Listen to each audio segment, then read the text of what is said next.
Welcome to the Battle Ready Sermon Podcast with Captain Rob Westwood-Payne.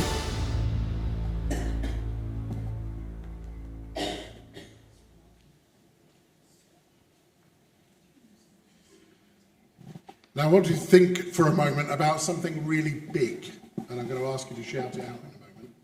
Then I'm going to ask someone else to shout out something that's bigger than the big thing that we've just thought about. So for example, somebody might shout out gorilla.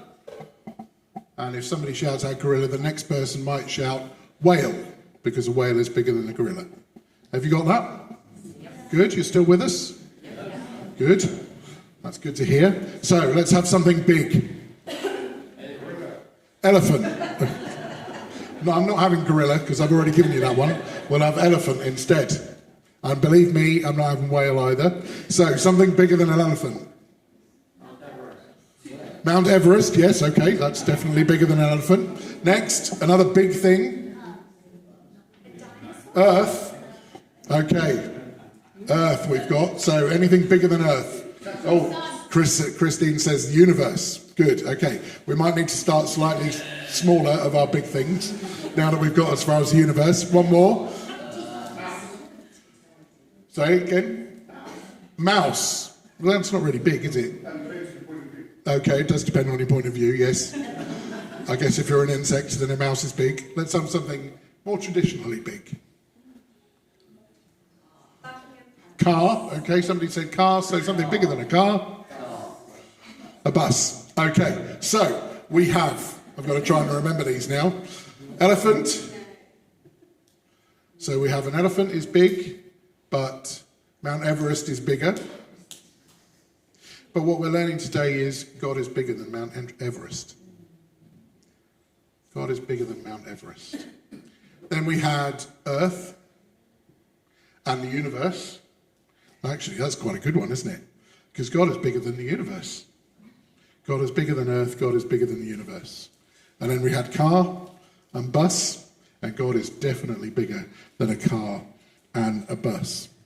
The two stories that we've seen this morning, the death of Elijah and what we call the transfiguration of Jesus, are both stories where ordinary people were completely amazed by the greatness of God. And when events like that happen in the Bible, often they're like a crash course in learning things about God. Has anybody ever been on a crash course? I don't mean where you learn to go and crash. What do we mean by a crash course? Learn something very quickly, yeah. And why do we need crash courses? To be reminded about something. Yeah, well, we have to learn something in a very short space of time because we've got to be able to know how to do it in a quick time. But there's no good going on any crash course, or any course for that matter, if what we learn we're not ready to put into practice afterwards. And so Elisha in the Old Testament story and Jesus' disciples in the New Testament stories learned some wonderful things about God in those stories that we saw, but they also had to learn what it meant to put those things into practice. Now, I need 3 volunteers for the rest of this message. Thank you, John T. Ethan, are you going to come and help us? Well, it's not that bad. Anya? Okay.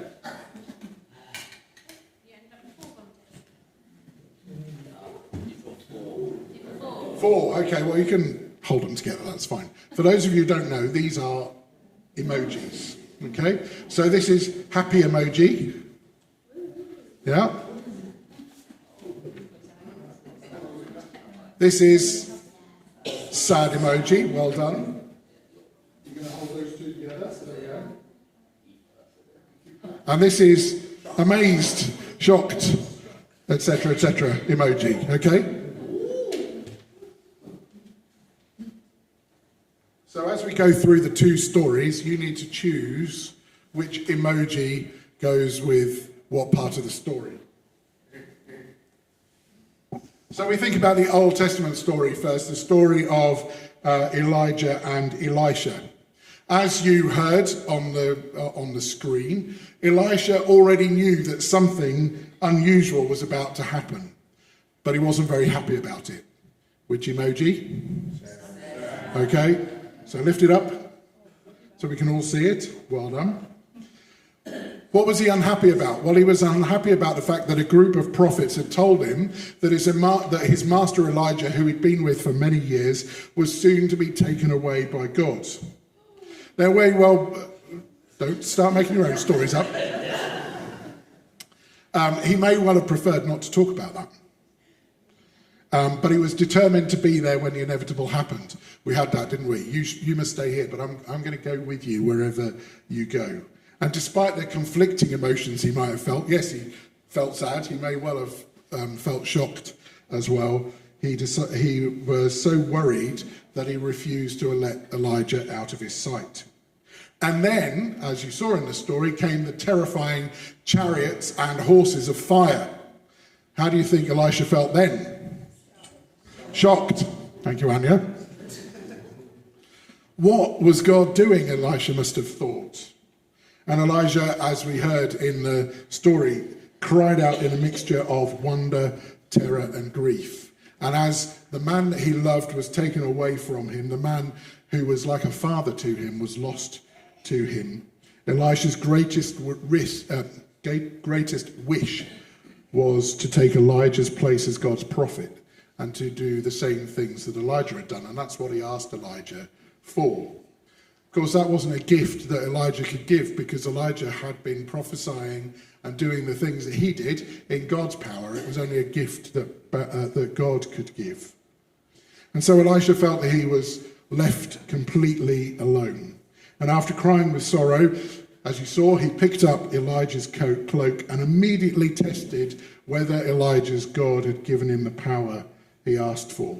And as he struck the waters of the river Jordan, and at his very first attempt repeated one of Elijah's miracles, he experienced that crash course that was just the beginning of Elisha's service for God.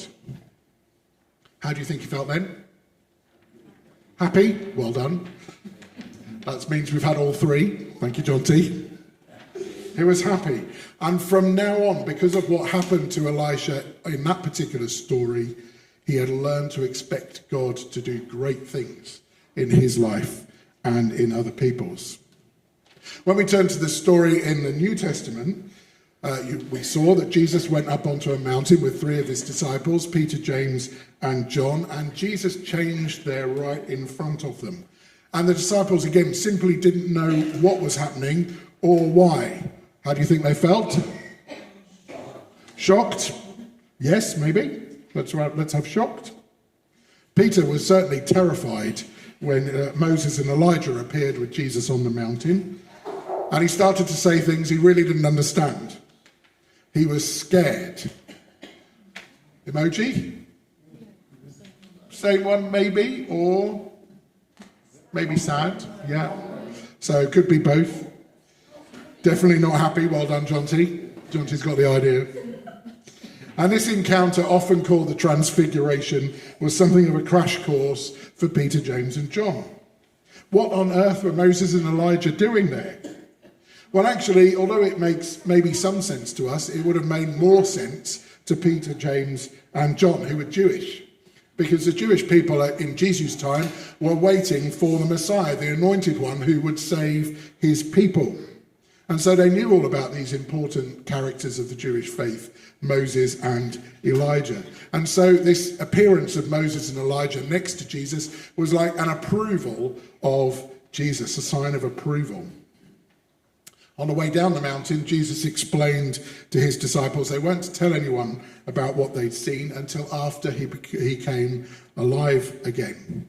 He was trying to prepare them all the way through this part of the gospel for his own death, which is something they really couldn't understand. It only really began to make sense after Jesus had died, risen, and returned to heaven. For now, the crash course that they had learned is simply they were aware that there were things they had to do, and they were expecting Jesus to do great things. How did they feel? Happy. It's not a trick question. Happy. Thank you, John T. What we learn from these two stories, what we've been thinking about all the way through this morning, is that God doesn't do what we expect. Anybody experience that in their lives? That God doesn't do what we expect. There may be many things about God that confuse us, or even sometimes upset us. Which emoji would we be sending out then? Sad. Thank you.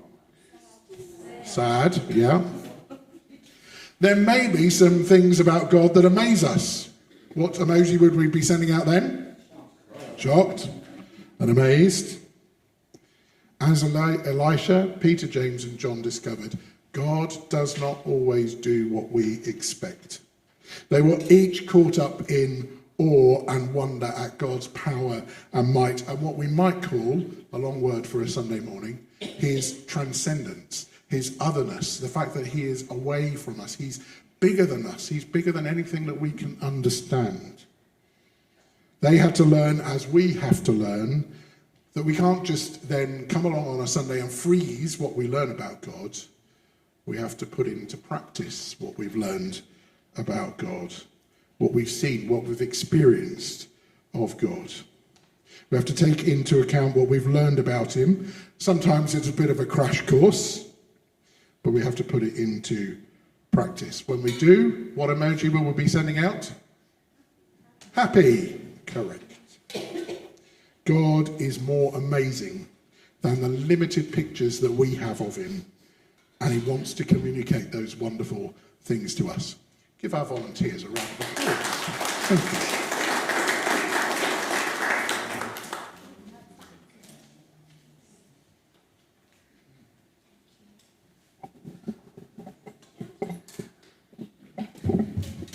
And so, in response to those things that we've learned about God, that we've reminded ourselves about God, this amazing, great, big God, we are simply going to pray this morning. On the screen will be some pictures to remind you, and just have a look at those pictures and think about God as we share this prayer together. I ask the Son, who is your Father? I ask the lightning, who put you in the sky? I ask the distant sea, who causes you to spread so far? I ask the stars, where do you end? I ask the depths of the earth, what secrets do you hold? I ask the volcano, who has awoken you? I ask the storm, what message do you have for me? They all answer, God is our beginning. He designed us and made us move. In each of us you see his glory, his power, and his love. O God, my Father, although I am so small and helpless, I lift my head to you. Let me encounter you in your greatness, glory, and majesty.